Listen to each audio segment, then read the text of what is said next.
It's like 1:30, and last night Angelo, I believe, found a comic collection for us to pick up. So we found it on Facebook Marketplace. So we're gonna give you a look at the listing. We're about to head over there and check it out in like an hour or so. So we thought we would give you a look at the listing, see what it looks like. Comment down below, let us know what you think about the collection. We didn't ask the person if we could record. It kind of came up last minute. I was up late last night, just hanging out, watching some TV. And I found this listing on Facebook Marketplace. I go on Facebook Marketplace pretty often, and there's a lot of different listings, and I noticed this one right here for 2,500 bucks. There's a lot of boxes in the pictures. 18 short boxes. There is 3, this is really slow. Oh, there we go. There we go. All right, so there's 3 black boxes right here.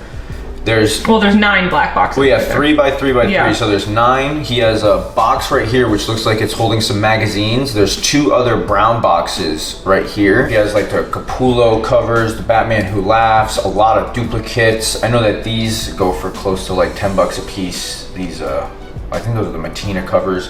He has a nice variant set right here and a lot of different duplicates. Hopefully these will be in nice condition, because he did say that they are from his personal collection. I think he's just looking to get rid of some books from his personal collection. He has the Batman Damned run right here. What I see in the pictures here doesn't look like more than probably a short box worth of comics. So I'm interested to see what's in the rest of the collection, because the stuff he took a picture of is really nice looking stuff. So I'm interested to see what's in here. At $2,500 for 18 boxes, I think that's a little over $130 short box, which I think is a pretty fair price, as long as all the books are pretty much exactly the same as the ones in the pictures and they're all nicely taken care of. He has some sets in here too, which like he has the #1s for, I noticed, which are really nice. Like right over here, he has the Azrael set, which he does have the #1 for. He has the Batman TMNT, which these aren't super expensive, but at least if they're complete, that's, you know, it's nice. This is the first appearance of Punchline, but I don't think that's the first print, but it's still a nice book. And for, you know, an average price of under $1.50 a book, I don't think it's a bad collection to go look at. Sadie's crying over here. Sadie's crying, wants attention. No, what's the deal? What's going on? Oh, Zeus at him too. Oh yeah, you can see attention and Zeus needs some. But yeah, here's the office. Crazy. I'm probably gonna put all the new stuff right over here, because we've been getting prepared for Tom's show that's coming up. It's gonna be a 2-day show, and then I think a couple weeks after that we're gonna be doing another dollar sale at the house. So if we're able to get this collection, I think it'll be really cool. There's a lot of nice stuff in there. Nothing super key issue, nothing old or like Silver Age or anything, but it's definitely some nice modern variants and stuff. And for the price he's trying to get for the collection, I think it's a fair little pickup. So if we do get it, we'll bring you guys back. I'm not sure if he's gonna let us record inside the house. If he does, we'll show you guys that whole thing, but if not, we'll bring you guys back. All right, everybody. Sarah's driving. I am sweaty. Just packed the car up. We successfully got the collection. What did we pay? We paid $2,300. $2,300 for the entire collection, all 18 boxes. This is a pretty much entirely complete DC comic book collection, and this has an insane amount of variants. It's pretty much a all cover A with cover B collection. I guess he went to the comic book shop every single week or once a month, and when he told them to get the cover A's, he got all the cover B's. So it's like complete runs of Batman. There's Joker covers, there's Harley Quinn stuff, there's some complete runs with all the #1s. So this is gonna be really cool. We're gonna go through it, and I'll show you guys a lot of the books once you get back to the house. I'm trying to go through everything now. There's some really fun stuff in here. Yeah, there's definitely a lot of great books. Lots of like variants, and there's some duplicates. I think these are cool. I'm gonna have to go through everything, but it's a huge selection of like Marvel, I mean not Marvel, DC, I was just saying, all DC books. Yeah, they're pretty much all DC. There's only a few Marvel. I think there's like one box of Marvel, but everything else is DC. A lot of variants, so some really great stuff. It was cool getting these black boxes too, because I was actually that's always nice. Batman White Knight. What is this?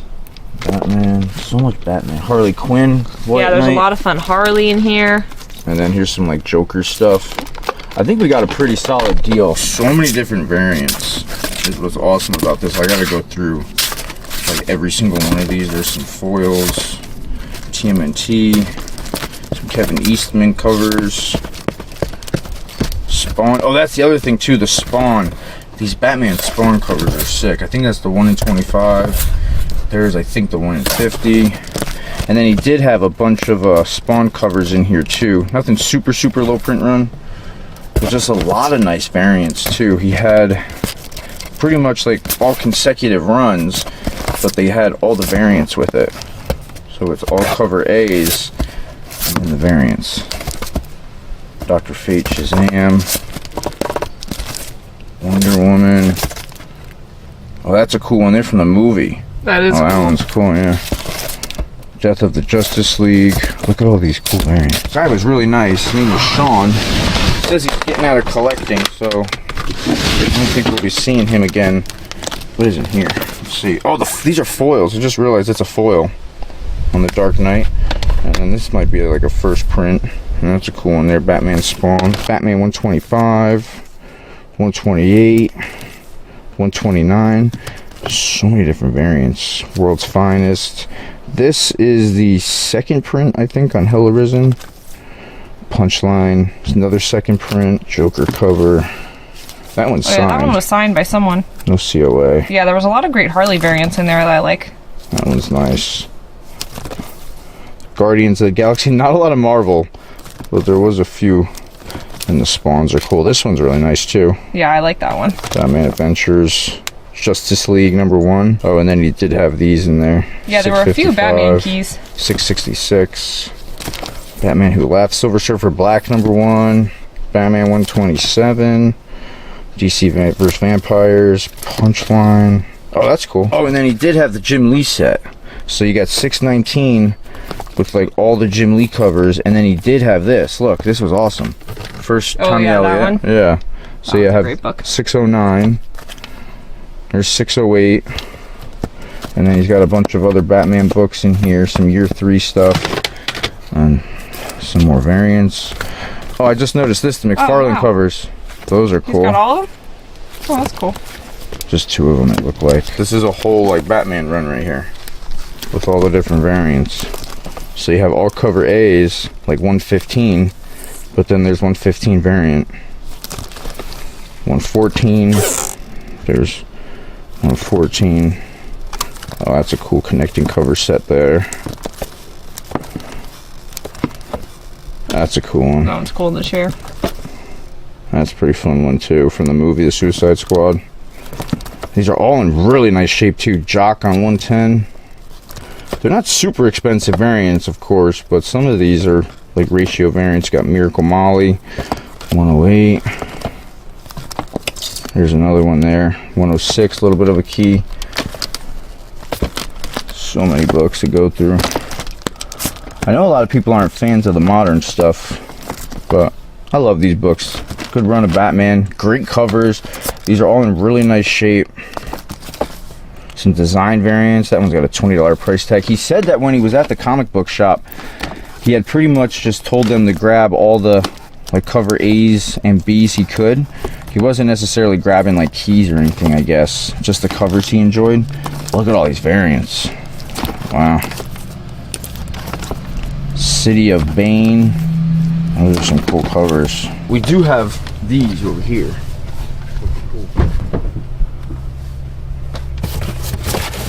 Oh yeah. Right nose out. These are cool. So this I didn't even realize. This is signed. Yeah, that one's signed by Todd McFarlane, which is really cool. No COA, but still cool. Solid copy. We have this one right here, Dark Knight's Metal #1. Witness signature by Capullo and Snyder, 9.6. And this is a fun one too, not super expensive. Dark Knight's Death Metal #1, the variant cover. So those are fun. And just a lot of nice modern stuff. There's going to be great additions to have for Tom's show coming up, and then we should have a lot of nice newer stuff for the dollar sale at the house coming up too. So this is definitely a nice little addition. Comment down below and let me know what you think of this modern collection. It's 18 short boxes of pretty much all modern cover A's with variants, and we picked it up for 2,300 bucks. And the Joker, Punchline. I gotta go through all this stuff. Gonna be a busy 4 days before the Daytona show. We only have 4 days. Today's Monday and the show's on Saturday. So we did have enough stuff already for the show, but since we got a new collection, we'll definitely, you know, pick out some of the books and kind of integrate it into the stuff we already have. Justice League. Going through it, pricing stuff up. Pricing it up, seeing what everything's going for. I believe this one's the Frizzen cover. A lot of great like $5 to $10 books in here. Definitely happy with this pickup. 311, 310. I think some of these are like lower print runs. 306. There's 304. Black and white. 305. 304. Another one. The Tina. These are so cool. 303. And then we got the King Spawn. Road to 300. 297. 296. Welcome back. Is this a whole new video? No, this is the same. That's right, we've like continued from the collection. Day. What's up, everybody? We are looking at everything that we're about to bring to the Daytona show this weekend. So it's a 2-day show. We have 2 8-foot tables, so definitely quite a bit of space. So we've been trying to figure out everything that we're gonna bring, but we finalized everything pretty much. We just gotta do some alphabetizing. So I'll give you a look at everything that we have so far. All right, so all of these books right here are all pre-priced. This is a lot of the more expensive stuff, like the minor keys and keys. And then over here, we got all the slabs that we're gonna be bringing. Yeah, these are all the slabs. You guys have seen these a bunch of other times. I got 2 boxes over here. These, I think these are like BCW boxes, and then these are just CGC boxes over here. These are, like Sarah said, this is all the stuff we brought pretty much to all the shows. There's like 2 shows we've done this year so far. So this is stuff that we've kind of brought before, but I haven't filtered a lot of new stuff in from the new collection we just picked up. And this stuff right here isn't even filtered in. So this was kind of last minute. I didn't realize that it was gonna be 2 8-foot tables. So that's like this whole section right here. Yeah, it's like one whole table. It's pretty much one table. So I'm trying to grab some more stuff, which is pretty much everything from like $5 to like $20. This stuff is more expensive. So I'm starting to filter more of this in. We're getting everything ready. But I also wanted to show everybody, I had to kind of do something different for the rack this time. We are used to being against the wall, so all the racks I've done until now have been leaning against the wall, and it's been super easy to do. But now we need one for like an open space to stand up, and I was trying to think of something that I would be comfortable with putting like expensive books on. The A-frames are good, but it does take up a lot of space. A lot of times the leg width is like more than like 3-4 feet, so it does take up a lot of room, and we're gonna be inside the booth with the rack. So we're gonna go next door and show you what I MacGyvered together here, because it's definitely pretty cool. I think this is the only thing that's a little sucky. Yeah, so these are kind of big. Well, it's not that they're big, because it wouldn't be a problem because they're so flat. They're not really that heavy, honestly. I didn't weigh it, but it's probably, I don't know, I'm gonna say like 50 pounds maybe. But the only thing that sucks is I'm trying to make this whole thing like assemble and deassemble without any power tools, or really like any tools at all. So that means these brackets kind of have to stay on there. Yeah, they gotta stay. These are really good like metal brackets. They're kind of expensive, but as you can see, these things, I mean, yeah, they don't pretty move. sturdy. And this thing is heavy. So I'll show you. This is the second time I'm putting it together. So pretty much everything is how it would be if we just showed up to the convention. So I'm gonna put this together for you. And we're thinking how we're gonna do these, like how to transport these, is once we get all the boxes in the car, which we'll show you guys, you know, tomorrow morning. But we're just gonna put these like on top. So we'll probably have to play a little bit of Tetris, but you know, we'll see. Let me do this now. This is the first one. Oh yeah, there you go, number them. Really simple too. These, it just kind of slides right in there like that. Oh, that's cool. And it's pretty tight, so I mean it's not super sturdy, but this is what you have this for. So I got everything kind of sectioned off in these bags. These are all the hooks for the racks, because I don't like the screw-in hooks. Sometimes they bend and they don't stay super sturdy, so I screwed a, I think it's like 3/4 or a, I don't know what size that is. Maybe it might be a 1/4, I don't know. But I screwed a hole. I got these bolts over here. We're gonna put this whole thing together right now, because I want to make sure that when I go there. Angela wants to be fluent, because today's Saturday. We weren't able to go on Friday and set up just due to time and things. So we're gonna be there early tomorrow. Setup starts at 7, and then the show doesn't start until 10 o'clock. So we'll definitely have time to get everything together, but we just want to make sure we can, you know, put this rack together quickly and then get all the boxes on the table and be ready for the show. Yeah, well, this one we have 3 hours to set up. Yeah, so it definitely gives us time because, I mean, all the boxes and stuff are ready to go. All right, so this one is a long one, and I'll show you. So this perfectly fits through there. And then I got these. Not too bad. Just like that. And now this wood isn't going anywhere. I know what some people are thinking. They're probably like, dude, that's so extra. And it is, but when you have expensive comic books, you want to make sure. And I feel like it's tricky. I mean, I don't know, maybe we just aren't the brightest of the bunch, but trying to figure out how to do a stand alone. Brightest of the bunch, that's for sure. Trying to figure out how to do like a stand on its own, like, rack has been something that we've been trying to figure out for a while now. That's an A-frame. See the ladder? Yeah, it takes up too much space. See, well, look how wide that is. Your A-frame takes, I'm telling you, it's like, it takes up like this much space. Yeah. Right? Maybe more. It's Yeah, like we don't want to take up all that foot. space in the booth. This is only this. It's just this right here. We're gonna push it all the way against the back of the space. It's only a 2 foot by 2 foot. Yeah, good to go. Yeah, it's gonna be perfect. And this thing is, I'm telling you, it's sturdy. Sturdy, like a rock. But it's all due to these big bolts. Mm-hmm. And this is something you really don't gotta like remake again. Yeah, we might end up like painting it so it's all one color. Yes, I didn't have enough time to paint it. It's late right now. You know us guys, we're always doing things last minute. Damn, I forgot. See, this is why you gotta practice things. Not only am I stupid. Oh, you have to screw the back piece in there. That's what really keeps it together. Oh, you see guys, practice makes perfect. So don't forget, you gotta, so before you screw in the back, you gotta connect that piece, the back support. connect this piece first. Okay. Now we're talking. Remind me of that tomorrow. We're gonna do the Yeah, I'll video try to remember tomorrow, that. cut to tomorrow, and then it's like... Yeah, right, comment down below if you see us doing this at the There actual you go. show and we forgot again.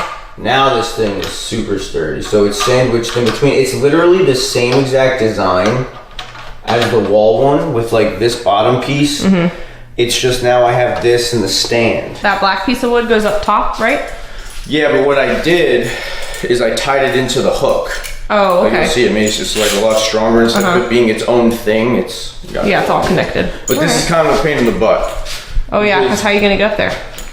Oh, we gotta reach. There we go. Go like that.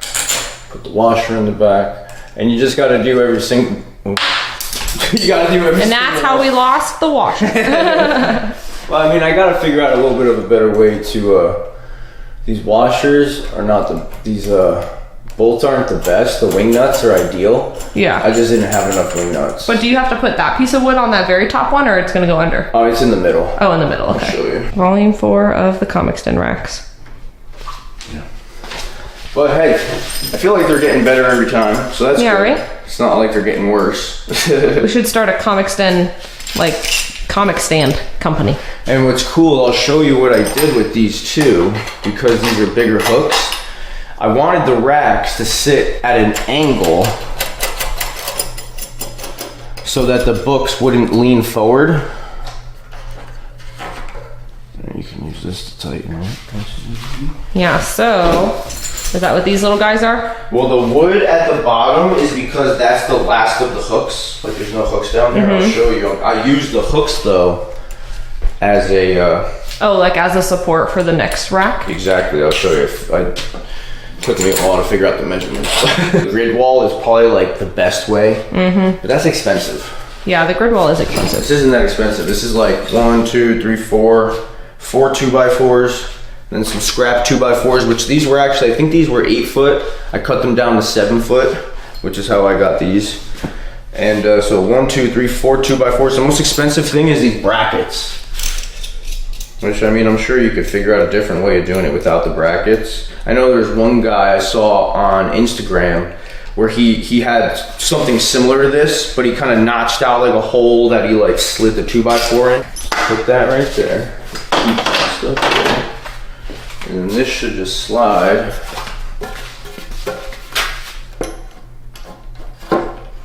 Right in there. You want me to hold that one? I got it. I could do it by myself. Oh, all right. Whoa. By yourself. Aha. That's the whole point, Sarah. I'm supposed to be able to do it Independence. myself. Well, if someone, you know, you're supposed to be able to. It looks like a big contraption, and it is a big contraption. But when you break it down, it's really just some 2x4s and a bunch of bolts. And now this thing really, I mean, it's sturdy. And I mean, it's only going to be us in the back of the booth, so as long as we don't like ram into this thing, we should be fine. Well, that's what I was just saying when I was texting you about it. I was like, it's good as long as you don't like completely fall on it. These metal brackets are not bending. Yeah, that's not going It's anywhere. going to take some serious weight to bend those metal brackets. So, and it looks straight, right? Like it's, yeah, it looks straight. Yeah. All right, watch Back this. Up. So now let's put the rest of these on. How long have I been doing this so far? We're at 14 minutes. Damn, this takes a while to put together. Yeah, it takes a while. 14 minutes? Yep. Wow. But I mean, in retrospect, it's not that long. Well, I have been talking. Yeah, exactly. You're talking the whole time. And I messed up the first time. Yeah, we messed up a few times here and there. So, ideally, it'll take what? 10 minutes? Well, 15 once you put the wraps I'm not on. even done yet, though. This is probably I know, that's what I'm saying. 25-minute ordeal. So we got the big one on the bottom. This is the like the longer rack. It just fit right there, and then that's what the wood's for. Yeah. To And then I have the wire here too. I love this. Oh yeah. See if you guys can see. This stuff right here. So we always put a wire on the racks too, so that even if it does get knocked. Green twist wire. This stuff is awesome. It's not super like strong. You can bend it and break it, and you can like take it off the rack and yeah, just untwist it. So we always put it lined on there so that if it did get knocked into, the book still wouldn't fall because they'd be protected by the wire. And then this one I gotta put on the second rung, I think. Oh yeah, so it like fits right above it. There you go. There we see go. how it hits the hook? Perfect. So No, then it doesn't. it pushes it up a little. Yeah, it doesn't sit so flat. You guys will have to comment down below and let us know what you think of the rack, or if you have any feedback, comments, questions. I could definitely add something to the back that I feel like would make it more like not as wobbly. Yeah. But I mean, that's it right there. And there it is. Now this is the thing. Let's like, you know, I'll show you what it looks like with some books up there. these are just some dollar books. Without the wire, they still sit. Yeah, they still sit good. They're not gonna fall, but we'll put them all, you know, behind the wire on All right, the don't get mad at me, actual though. show We're day. doing a test here. Test run. Oh, test run. We might damage these books. What are we gonna do? Run into it? But I just want to see what happens. Well, these aren't even there in front of the wire. Why don't you put the second row behind the wire? Yeah. I'm gonna do a test run. Oh, awesome rack! Oh my gosh, look at this. Angelo versus the rack. Look at this right here. Oh. Oh, nice. That's pretty good, right? That's not gonna happen because no one's allowed in the back of the booth anyways. Sometimes you see guys like that where they'll just grab that freaking thing and What kind of comment? hey, everybody wants one. What are you doing? I'm trying to make them fall. Oh my. Hey, this is a good rack right here. Hey man, love this book. This is a good rack right here, dude. What are you doing? Oh! No comics were harmed in the making of this video. Like, these are 50 centers. The top rack hasn't even fallen yet. Yeah, that's really That one good. It's doesn't sturdy. even have the string. But see how the string comes in handy? This is a good little rack. That should be the thumbnail. You punch in the comic book. Tomorrow we'll have it at the show, filled up with some raw keys. We'll have some slabs down there at the bottom. And yeah, that's a wrap. All right, everybody. So we have to go back next door and alphabetize those like $5 and $20 books. And then that's pretty much it. I gotta deassemble this now. Or deassemble, is that a... Disassemble. Disassemble. I was like, wait, deassemble. That doesn't I sound have right. to disassemble this now, and then we're pretty much gonna head off tomorrow. We'll bring you guys back in the morning when we're loading the car up.